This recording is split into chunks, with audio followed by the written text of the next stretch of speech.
Hey folks, in this video I will guide you through how to insert a code block to a Gmail.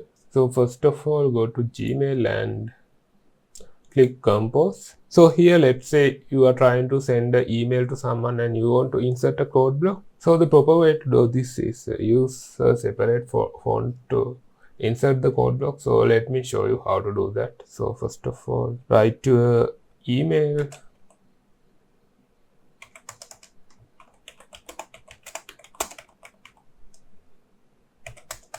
So just add this mark first and add your code and add another 3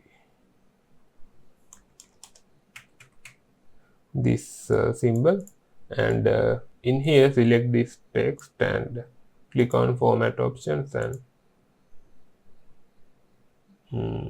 select this font, so it will properly format your code.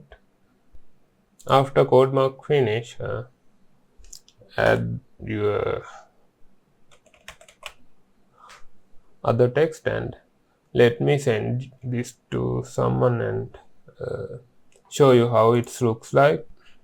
So now you can see this is how it looks like. You can easily identify the code from the email and the text is really good. So that's it. If you have any questions, feel free to comment. I will get back to you. See you in the next video.